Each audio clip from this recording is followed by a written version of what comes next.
Welcome back to the deep dive. Today, we are focusing on something that's always there, but maybe not always top of mind.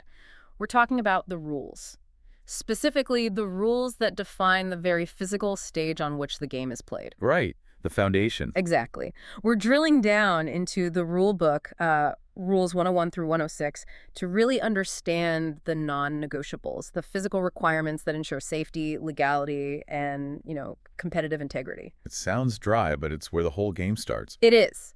So our mission is to take these source materials, these core rule excerpts, and kind of piece them together. We want to show you the hierarchy of safety and flow it's literally baked into the ice. And that's the key, right? The hierarchy. It's not just a list of rules. No, it's about knowing not just what the rules say about the rink, the puck, and the gear, but why they prioritize certain physical failures over others. And this is where, the officials, they stop being just rule enforcers. They become custodians of the entire environment. Custodians, I like that. Yeah, if you think about the game as this elaborate performance, these rules make sure the stage is safe, the props are legit, and all the boundaries are clear.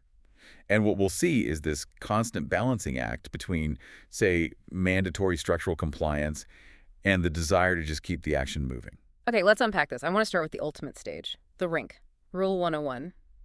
On the surface, it seems straightforward. It just describes the playing area. But when you look closer at the officials' pregame duties... Think about the most basic strategic calls: icing and offsides. If the center red line is obscured, an official can't accurately tell if a clear is legal. If the blue lines are faded, judging a super-fast offsides call becomes pure guesswork. Ah, okay. The visibility of those lines is the whole foundation for fairly judging possession and territory. Without it, the game just shifts from a strategy battle to an arbitrary mess. That makes a ton of sense. It's not decor, it's the legal boundary map of the game. And Rule 101, it gives officials some serious power before the puck even drops. Absolutely. They have to inspect the surface. They're checking the ice, the glass, the nets, everything before the game. And if they decide conditions are unsafe, they have the absolute authority to delay the start. And that's not a suggestion. No, it's a mandate. If the glass is cracked or if there's a dangerous rut in the ice, competitive flow stops. Structural safety comes first. It's the very first line of defense. Okay, so once the stage is set and it's deemed safe, we can bring on the props. Let's talk about the goals. That's Rule 102. They have to be properly anchored and secured, another core safety requirement. But the rule for what happens when they fail in-game is famously confusing. Yes, the dislodged goal. This is the perfect illustration of that safety versus flow hierarchy we just mentioned. Right. Structurally, the goalposts have to be anchored, usually with pins or pegs, to keep them in place. But, we've all seen those anchors fail, especially during a big scramble in front of the net. And here's that critical nuance that every new fan gets tripped up on. Play doesn't stop just because the net has moved. Correct. If a goal becomes dislodged, the rule says that play is stopped only when the scoring opportunity is clearly passed, or if the puck goes in the net illegally because of the displacement. I'm really intrigued by the risk assessment that's baked into this rule. You have a massive metal structure that's now loose. It could trip a skater. It could interfere with play. For sure. And yet, the official is required to keep the whistle in their pocket if there's a genuine chance to score. It is a moment of intense, split-second judicial interpretation. The Rules Committee basically decided that interrupting a clear scoring opportunity, a two-on-one rush, a player winding up for a one-timer because of a structural accident is, well, it's an unfair penalty against the attacking team. So they prioritize the offense. They prioritize the culmination of that offensive flow. So the official has to make a real-time judgment call. Is that player still a threat? Is the angle still there? If the shot is taken and it's missed, or the player skates into the corner, then the threat is gone. Precisely. And then the official stops play to re-anchor the net. Okay. So if you connect this back to Rule 101, structural integrity, like the pregame inspection, is mandatory. But in the heat of the moment, the rules allow for a temporary failure of that structure if fixing it would unjustly interrupt the competition. It's a pragmatic rule, really. Here's where it gets really interesting for me. Let's shift focus now, because we see that conditional stoppage for the goals. But if we move to the actual, medium of the game, the puck, the rule is completely different. The puck, Rule 103, yeah, it's the most fundamental physical piece of the whole game. Oh. It has to be these really rigid standards for size, weight about 6 ounces, and material, vulcanized rubber. Usually frozen. Right, frozen before the game to reduce bouncing.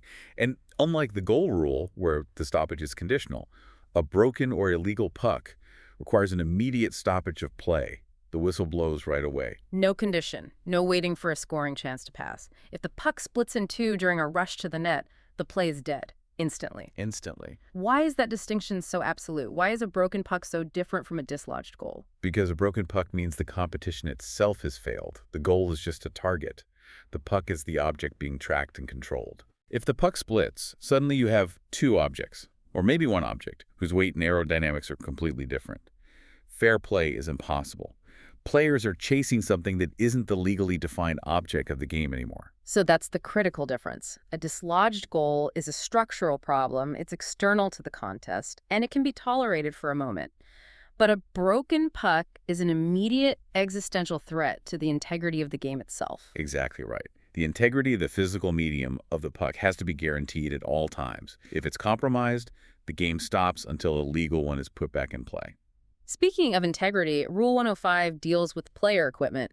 This is an area that, it often causes a lot of debate, sometimes controversy. Oh, yeah? We know players have to wear required gear, helmets, pads, and so on, but the officials also have to police gear that might be illegal or dangerous. This is a deep rabbit hole, because equipment rules are constantly evolving. They're trying to maintain safety and at the same time competitive parity.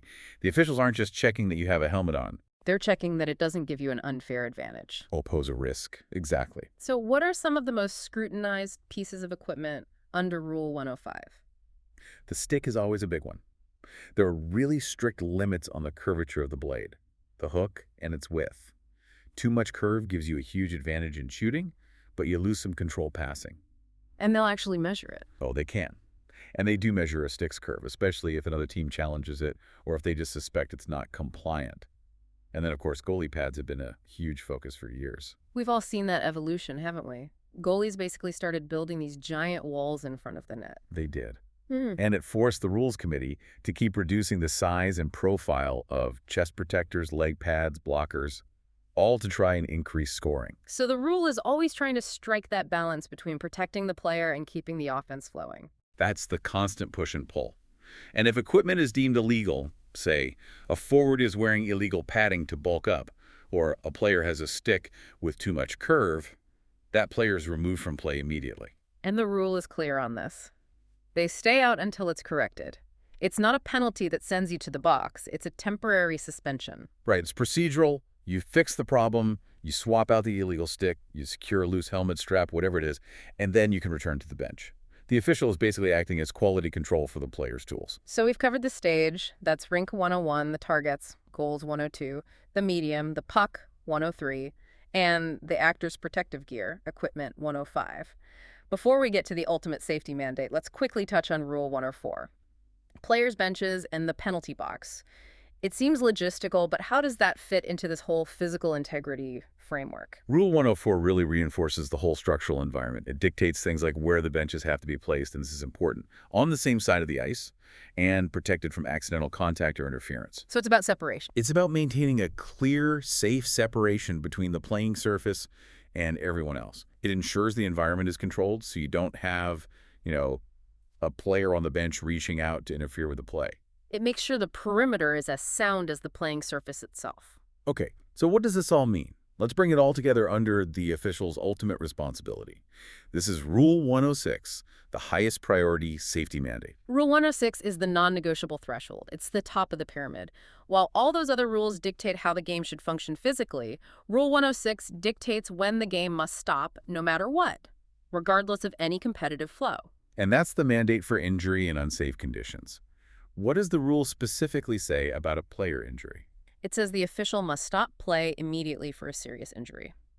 This is the absolute top of the hierarchy. It overrides everything else. The dislodged goal rule, how close someone is to scoring, all of it. If a player goes down and is clearly, seriously hurt. Like a head or neck injury. Right, or a loss of consciousness, anything like that, the whistle blows instantly. But how does an official make that call in a split second?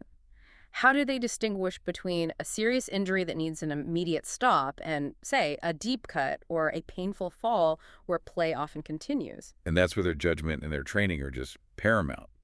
A minor cut or a player skating to the bench clutching a shoulder, That usually results in conditional play. They'll wait for the puck to leave the zone. But not always. No. But any indication of a potential catastrophic injury, a player who doesn't move after a collision, an uncontrolled fall into the boards, that demands immediate intervention. The rules prioritize player well-being over every single other concern, even the outcome of the game. Because the game just isn't worth the risk. It's not. So if we synthesize all of this, rules 101 through 106, we see this really logical hierarchical structure. Safety starts with that mandatory inspection of the rink. Then it moves to the integrity of the core tools, like the immediate stop for a broken puck, then the compliance of player gear. But the whole system is built to just collapse the competitive flow the second that the highest value player health is threatened. That's exactly right. And for you, the learner, these 6 foundational rules, they establish the explicit contract between the players, the venue, and the officials.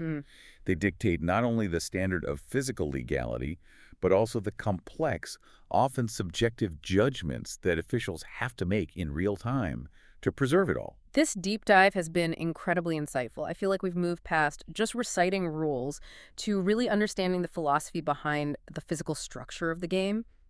You now have a full grasp of rules 101 through 106, from why the markings on the ice have to be visible to the absolute priority placed on a serious injury over any scoring chance. And that juxtaposition, it leaves us with a final provocative thought. Think about the immense pressure on an official in that moment. That's the conditional stoppage for the goalpost, Right. while at the same time scanning for a potential life-altering injury, which requires an absolute immediate stoppage. Wow. What does that tell you about the role of human judgment that's embedded in these foundational, seemingly rigid rules? How often must an official internally weigh the competitive interests of 2 pro teams against the immediate well-being of one person, and how fast does that decision have to be made? A weighty decision indeed. Thank you for joining us as we uncover the physical foundation of the game. We'll be back soon with more critical rules and some fascinating insights.